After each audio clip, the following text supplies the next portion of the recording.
Hi, I'm Arthur Dickens and this is my Rugby Legends podcast. In each episode, I interview an amazing rugby player or coach to get their insight and advice for young rugby players just like me who are keen to learn and get better. In this episode, I am very excited to be speaking with ex-England international winner and outside centre Lloyd. Leon played his first game for Leicester Tigers at the age of 17 and went on to play for the club 266 times over an 11-year period. He scored over 100 tries during his test career and has represented England at every age level, making his full debut in 2000 against South Africa. After an injury ended his playing career, Leon turned his lessons and experiences from rugby into skills for business and has recently been appointed to the board of Leicester Tigers. I hope you find Leon's knowledge and wisdom as helpful as I did. Enjoy. Leon, how did you get into rugby and how old were you when you started? Oh, great first question. So unlike a lot of my teammates I played with, had the privilege to play with, I am actually here with you today as a failed footballer. My dream was to be a professional football player, and I played sport, and I wanted to play for Coventry City and do all those wonderful things and play in FA Cup finals and everything else. But the school I went to, my senior school, didn't play football, which is unusual really, and they only played rugby. And I was sort of forced to play rugby, and every time I played, I felt like it was taking me away from being with my mates, my footballing mates. So I sort of begrudged it a little bit at the start. And I probably picked up my first rugby ball at the age 13. I didn't really know what to do with it because I didn't really understand the laws of the game, and it looked like just big people running into each other. So I tried to avoid that, but I was quite quick at running. So when I got the ball and I got given the ball, I ran through probably fear of somebody else grabbing me and putting me on the floor and standing on me. And then it was a bit like, I don't know if you've seen the movie Forrest Gump. You might be too young to have seen that movie, but I got the ball and everyone just shouted, "Run!" And I ran. And no one caught me. And then I kept running, and then, people stopped, but they couldn't catch me. And then, so I picked up my first ball at 13. Then I played for my school team. Then I played for Coventry, and then Warwickshire in the Midlands. I was very fortunate to play for England schoolboys at under 16s. That's very interesting, thank you. And what position did you play in football? Oh, I was right midfield. But again, much like my rugby, they'd kick the ball ahead and I would get to the ball quicker than anybody else. And I just wasn't very good. I didn't know what to do when I got to the ball. So I'd trip over the ball. So my speed was definitely my superpower. But I like to play football. Thank you. And what other sports did you play growing up and what age did you give them up for rugby? Yeah, so I was quite sporty, like I'm sure most young boys and girls are. Rugby was the sport that I didn't play. I did athletics. So I trained at Godiva Harriers, at the track at Godiva Harriers. There were some Olympians, GB Olympians, who weren't GB Olympians then at the time, but went on to win gold medal at Athens, and my friends who I trained with in the speed sprint section. I played cricket. I played basketball. I played hockey. I pretty much played all sports except for rugby, because I felt like at the time, like you just want to get out and just run around and do stuff. I didn't realise how good all those other sports were for helping with my hand-eye coordination, and ultimately aided me in becoming a rugby player, because all those little things add up. So yeah, I was very fortunate to have played lots of sports. It's very helpful, thank you. And when did you know that you were really good at rugby? I played with some really, really good players. I don't think I've ever thought of myself as being really good at rugby. I've always felt of myself as someone who just feels lucky to be in the team with these really, really good players. I suppose playing, I was always one of the better players in my team because I was quick. And then, like anything, when you move up the levels at age grade stuff, you play with other players who are the best in their school or best in their region. And then all of a sudden you get to a point where the team you're in, everyone's good. So like at England schoolboys, for example, everyone was pretty much the best for our age group. And then I got signed for Leicester Tigers from a match. We played at Twickenham against Wales. And I got signed by Leicester Tigers there just before the game turned pro. And then I sort of moved across from Coventry. I played in the youth team, so the Colts team, under 19s when I was 16. And I moved across to live with a guy called Martin Johnson when I was a youngster. Left Coventry, left home to go and live with him. And then I realised all of a sudden I'm with these superstars who, this is before they won the World Cup, before they did all that amazing stuff. You could just tell by the way they thought, the way they trained, the way they ate their food, the types of food they ate. They were really professional before the game turned pro. And I think I was privileged to be in and around that environment at such a young age. They dragged me along really and just helped me improve. That's very interesting. Thank you. And when did you know that wing was your position? Was this your decision or did it come from a coach? Yeah, so I played centre. I actually played centre for my schoolboy rugby all the way through. I got played for England schoolboys on the wing, and I was playing a centre for Leicester Tigers in the youth team. And then what happened was, I was playing the youth team. I played 1 year in the youth team, the Colts, and then Tony Underwood, Rory Underwood's brother, played at Leicester, and he got injured. And I got asked if I would fill in and play a game on the wing for the first team when I was only 17. And it's like replacing Tony Underwood because he was injured. And I'm playing with all the superstars that I saw on TV. So I played in that game, and that was it. So I had the choice, really. I had the choice to either continue my development as a rugby player in the centre and go back to the youth team, the under-19s, and sort of go under-19s, under-21s, and just wait for my chance to break into the first team. Or, because there was a gap and there was an injury, and I was quite tall, and I played and I scored a try, I had the opportunity to say, right, do you want to stay up here in the first team, the senior squad, on the wing, or drop down to the youth team and in the centre? So for me, as a 17-year-old, it was an easy decision. I said, I'll stay here on the wing and then hopefully wait for an opportunity to showcase what I can do in the centre. So I did that. And I was fortunate that we had a coach called Joel Stransky who won a World Cup for South Africa. He came over with Bob Dwyer and he saw me play on the wing and he said, do you want to have a go in the centre, use your pace in the centre? Because we had some of the quick wingers. And then I sort of wormed my way in to the centre, I suppose, after being there for a little bit. So I sort of played a mixture of both. Wow, thank you. And what one skill did you have to work on the hardest on? Really good question, because I think I spent a lot of time working on skills which, if I had my time again, I wouldn't do. So I was naturally quite quick, but I worked really hard on my speed anyway, because I wanted to be quicker, obviously. I had a pretty strong handoff, a hand fend. So if someone was half tackled me, I'd be able to hand them off and get around them. So they needed to make sure if someone was going to tackle me, there'd need to be a solid tackle. I wasn't a very strong kicker of the ball, but all my teammates were. And I remember when I got into the England squad and Clive Woodward was a coach and we had a guy called Dave Aldred who was a kicking coach, everyone who I was with seemed to be really good at kicking. So I spent hours upon hours upon hours trying to work on my left-footed spiral kick. Like, bearing in mind, I'm right-footed and my right-footed kick wasn't strong. Everybody else could kick off both feet. So I spent so much time practicing my left-foot kick thinking, on that one occasion when I might need to use it, I'll have it in my locker. And guess what? It never came about. I never needed to use it. So I wasted hours and hours working on a skill that I didn't need. So I think if I had my time again, and what I say to younger players are, what are you good at? Like, find out the things that you're good at and work hard on those. So go from being good at those things to being really great at those things. And yes, improve your all-round game, but there are some skills that you're likely not to need. And for me, that was drilling a left-footed 50-meter spiral kick. Although in my head or on the computer, it would look great, but in reality, I was never called upon. So yeah, I wasted those hours.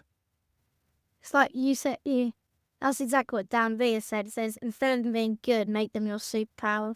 Oh, great. Yeah, absolutely. And he's a great one to talk about that, right? So pick the thing that you like, you're good at doing, and you're slightly better than everybody else, and just work really hard on that so you get known for that, as opposed to being a good all-round player, be an amazing whatever player you want to be, like amazing finisher or amazing creative player or amazing tackler, and then the other bits will come anyway. Thank you. And when did you know you were going to make it professional? I signed my first pro contract at 16, and then, just as the game turned pro, but I always felt like I was always the youngest in the team by a good few years, until the likes of Lewis Moody and Jordan Murphy came in a little bit later, who were my age group. But Leicester didn't really change the team much back then. Even players who've been in the team for decades, even if they had a broken leg, they'd probably still get picked because they didn't want to give up their shirt. So I always felt like, when selection was made, I always had this anxiety thinking, am I going to get picked? I never really felt like my position was secure. And I don't know if that was because of the competitiveness of the club and the culture, or my own insecurities or my own desire just to try and be the best I can be. But I think every time I could play at a weekend and score a hat-trick and get man of the match. And then also I'd wait for selection and think, is my name going to get read out? I just thought, I never expected it. I never took it for granted. I always appreciated the opportunity that I had. So I just felt like I was living the dream. It didn't feel like a job.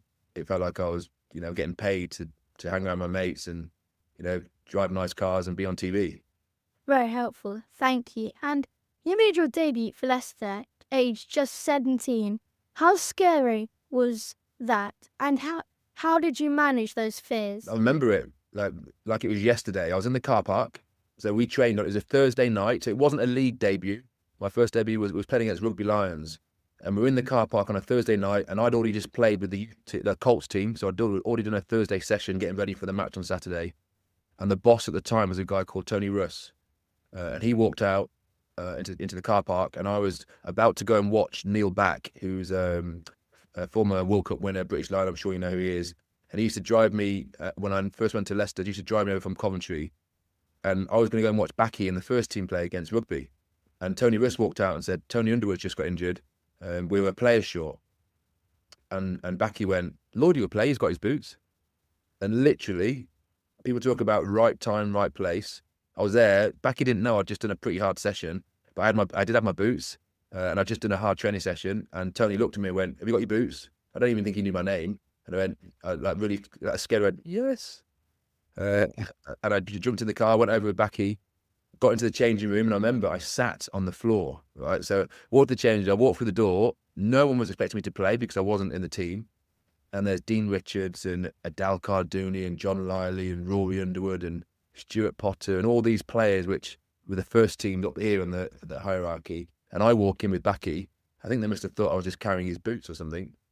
And I walked in and there was no spare seats to sit down. So I didn't want to ask someone to move. So I just sat down on the floor and got changed on the floor in the corner. And then the game kicked off. I didn't have enough time to prepare for it because it was literally, you're playing in 2 hours' time. It'd have been a bit different if I'd have had to, a week to the countdown. But it happened so quickly. Thankfully, I got the ball early on in that game and scored a try to settle my nerves through fear, I suppose, of playing against men. But yeah, that was the opening for me. And it was right time, right place, and just having that opportunity and just taking that opportunity. Ah, it's very interesting. Thank you. And you played against a giant, Jonah Lomu. What advice do you have for players like me who are on the smaller side of this sport full of big lads? Yeah. Wow, the legend that is Jonah Lomu. Remember the computer game that was around as well. He was anything in life, whether you're in, sport or business or whatever it might be, you want to test yourself against the best people. And there's no bigger test than playing against Jonah Lomu, one of the greatest players, the game has ever seen. But it's also quite daunting. I played against him a couple of times. And the first time I was playing for England against him at Twickenham. And I was nervous because, you make a mistake against someone like that and it could be career defining. A lot of people have played against him and never played again, especially at international level. But the good thing about me is I would much rather play against someone big like Jonah Lomu than someone smaller like yourself, who's quicker. So if I compare someone like a Jonah Lomu to a Jason Robinson type player, I would much rather play against Jonah Lomu than Jason Robinson, because you've got to be brave to play rugby, and bravery, you can't coach bravery really. So I knew that Jonah Lomu, I was always going to try and hit him and go and try and tackle him all the time. However, a smaller, faster player who's sidestepping all over the place, I might look stupid. So I might not even be able to get hands on him. So I knew at least there's a chance if I get stuck in Jonah's legs, he might fall over. He might trip over me and might come down. So I suppose my advice would be is work on your technique, go low, because I'm sure you've heard the phrase, they can't run without their legs. No matter how big somebody is, if you grab hold of their legs and screw them together, they have to come down. And that comes down to just technique and being brave and, putting your head in the right place, and just approach it that way rather than thinking, I might get injured here, so I'm going to go in half-hearted. That's very helpful. Thank you. And an injury put a stop to your playing career. How did you deal with such a big setback? What did you learn from? Yeah, not very well. I didn't do it very well, if I'm honest. I retired at 30, and bearing in mind that as I said before, I signed pro at 16. That's a long time to be playing. But in reality, 30, you're still a young man. You're still at the very early stage. You've still got a lot of working to do, work and life to do. I think the reason why I struggled with it so much was because a lot of my teammates were still playing. And in your mind, you romanticize about it, or you think, oh, when we finish playing, we'll all go off and we'll all go and play golf together. We'll all go and do this together. We'll go on holiday. We'll have so much fun. But the reality is, you retire on your own, but you don't retire en masse. And it's you, when you go, you don't really. The sport decides, when it's had enough of you. When if you have an injury, so you sort of limp out of the sport, out the back door, as opposed to going out. Not very many people leave on their own terms. After winning a World Cup, like Martin Johnson, for example, lifting the World Cup and then you leave. What a great way to leave the sport. Right? That's in movies and fairy tales, but in reality, that's not always how it works. So I think I struggled with my transition out of sport, because I thought that I'd put lots of things in place, and to be fair, I had put lots of things in place because I'd worked in different areas of business whilst I was still playing, because I was passionate about that. However, and you'll get this, Arthur, when you're part of a team and and it's such a tight knit team, you feel like it's awesome, it's your mates. What was really difficult for me was that team still carrying on when I was no longer in the team. So what I mean by that is I didn't want them to lose, but I wanted them to miss me. I wanted them to go, oh, it's not quite the same without Lloydie. But they don't, and they didn't, because you realise you were such a small part of a big machine, and they have to carry on because they've got another game on Saturday and another game on this week after, and then you sort of just fade away into the background. So it's quite difficult to get your head around that when you've given everything to your sport, to then all of a sudden being on the outside looking in. But that's the nature of the sport. That will never change.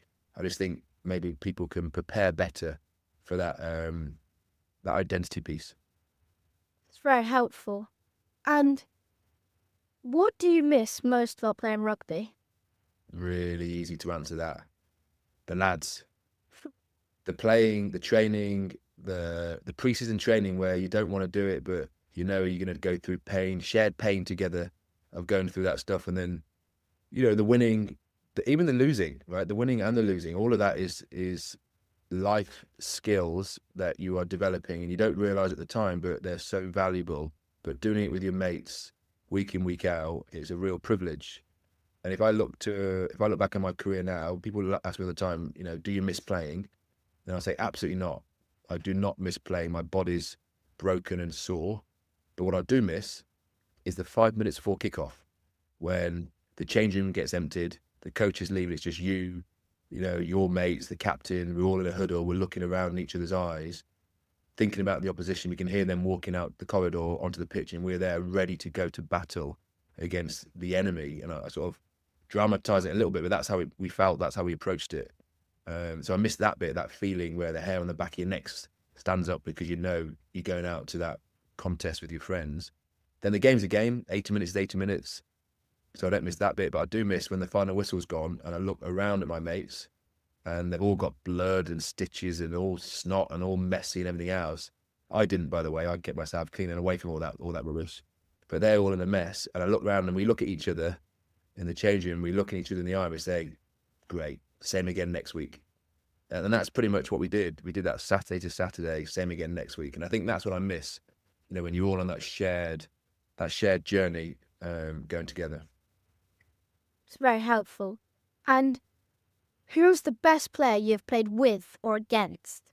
I've mentioned Jonah Lomu. Obviously, he's a global superstar.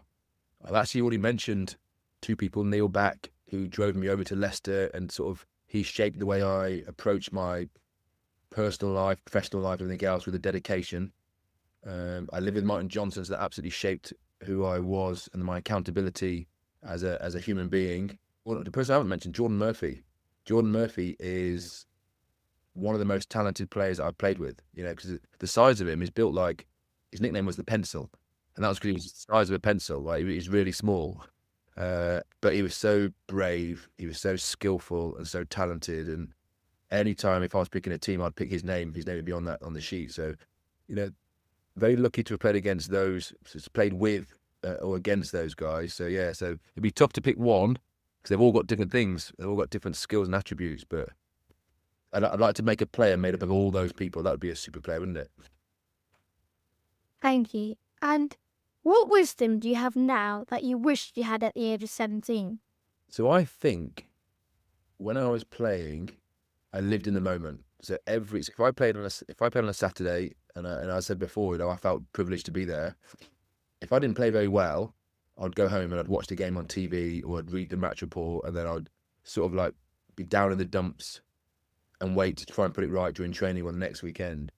I suppose if I had my time again, what I've realised now is, as awesome as being a professional rugby player is, it is your job, and we as individuals, as human beings, we are more than our jobs.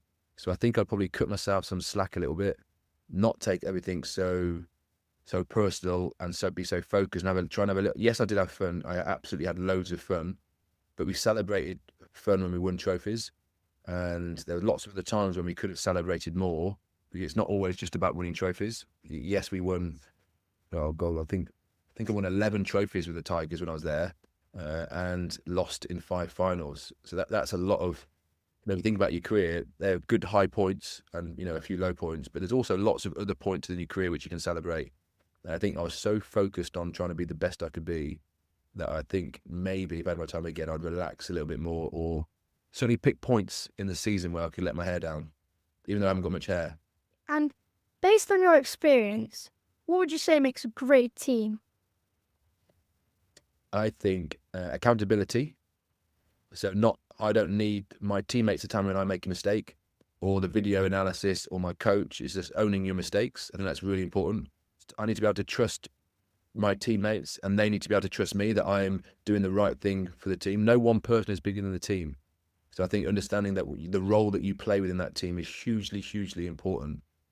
I do a lot of work, and my day job now is talking about teamwork and culture and how important that is. And I talk about celebrating other people's roles. So what I mean by that is the way I played the game. I was very fortunate to have scored, quite a lot of tries. So people may assume that I'm the match winner, the person who won the match. But in reality, it's not about me. It's never about me, because other people need to do their job to be able to win the ball, to create the space, to make the right decision for me to then do the easy job and put the ball down. So I think understanding your role within any team, but also appreciating other people's roles in that team is really, really important. So the guys and girls who play that don't get the bottle of champagne or the player of the match, they're just as important, sometimes even more important, and they can often be invisible because you don't see them, scoring or the champagne moment. So I think a great team recognises everybody else's roles and contributions. What is the best piece of advice that coaches gave you? Well, I tell you, the worst piece of advice was go and practice kicking with your left foot for hours and hours and hours. Best piece of advice, I think I got it towards the end of my career, which was what you say. Dan Biggins said the same thing about find your superpower. Find your strengths, then work really hard on your strengths to make them superpowers. And I think I've got that later in my career, and I wish I'd known that, or focus on that a bit more, rather than trying to bring my level up, trying to be as good a kicker as Johnny Wilkinson. It's never going to happen. Trying to do things as good as other players. I think you have to understand what you bring to the team and do that to the best of your ability. And I think that was great advice I got. Thank you. And on the rugby pitch, what was the one position you would rely on the most? I'd rely on, although it's not a glamorous position, if you haven't got a strong tight head prop, then you can't win the ball, right? And we had good strong tight head props, although I never really appreciated it until afterwards. You realise when you haven't got a strong prop or front row or set of forwards, when you're not winning the ball, why you're not winning the matches. But the glamorous positions, you'd rely on your scrum half or your fly half. They're the sort of the flashy players who don't get their kit dirty. They're ones who've got the brains and make the good decisions. So you need to have those people to make the right calls. But equally, you need the hard and ugly forwards to front up and win you the ball, because there's a famous saying, forwards decide who win the game and backs decide by how many. And if you haven't got a forward pack that can win you the ball or secure the game, then it doesn't matter how good your backs are, they're never going to be able to play. So I'd definitely say the forwards, although hopefully they won't see this and they won't know that I'm giving that credit, that kudos. But yeah, the forwards are really important. It's very helpful. Thank you. And last question, what was your favourite moment of your career? I was very fortunate to have played in the European Cup final in 2001 at Stade Francais in Paris, away from home. And I scored in that final. which was amazing. You know, as a boy, my dream was to score the winning goal for Coventry City. Now, all of a sudden, I'm 20, 21, and I'm scoring a try in the European Cup final for Leicester Tigers against Stade Francais. But not only that, I managed to score a second try in that match, and it was the match-winning try in injury time. So it's stuff that you dream of, or certainly I dreamt of as a boy. To be able to do that with my team, with my mates, was just, you know, to this day, just amazing. Because when we see each other, we all laugh and smile about all the stuff that we did after that, and all the hard work that we put in for that game. And yeah, I think that for me is a real standout moment in my career. Wow, thank you. And I really appreciate taking the time to be on our podcast. And who would be the one person you'd recommend to be on a podcast? I want to name somebody that's going to say that Leon was an amazing player and taught me up. I can't think of many people who are going to say that. I would say Jordan Murphy, because I've given him some kudos on this, or Lewis Moody. You know, again, both great international players, two of my best mates, and play for their country, play for the Lions, and they're good eggs. And hopefully, they won't share any stories about me where they'll say that I didn't do the things I said I've done, and they taught me up as their most favourite player. Thanks so much. I really appreciate taking your time to be on my podcast. Thank you, Leon. Hey, my pleasure. Great questions as well. Thank you very much. Trip down the memory lane for me. Thank you.